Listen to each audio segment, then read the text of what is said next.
Nech sa páči, Ford S-Max.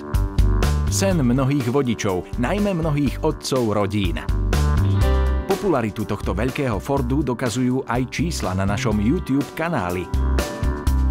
V čom to asi tak spočíva? Nuž, fordiácka posadnutosť obľúbenými podvozkami a samozrejme variabilita priestoru. Máte k dispozícii 5 či 7 miestne auto a pritom si konfiguráciu týchto sedadiel môžete ľubovoľne meniť. Vďaka tomu, že auto je široké 1884 mm bez spätných zrkadielok, sa nemusíte ani báť, že jednotlivé sedáky budú priúzke. Toto všetko však už o aute asi viete. Nakoniec S-Max v našej redakcii nie je poprvýkrát.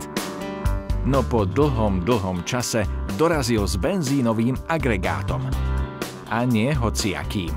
Ide o cenovo najdostupnejší agregát v ponuke.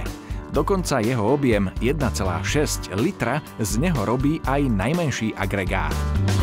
K autu sme pristupovali s veľkou rezervou.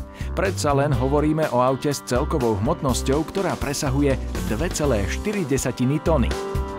Ak našu reláciu sledujete už nejaký ten čas, možno ste si aj všimli, že sa tak občas zvyknem posťažovať na tvrdosť tých podvozkov alebo obrovské kolesa.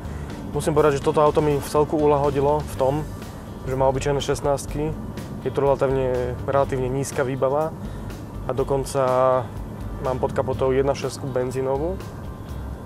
A to auto, nebojím sa povedať, že je priam výborné, pretože ľahký benzínový agregát vpredu, pekné vysoké pneumatiky, ktoré tlmia tie naše kvalitné cesty.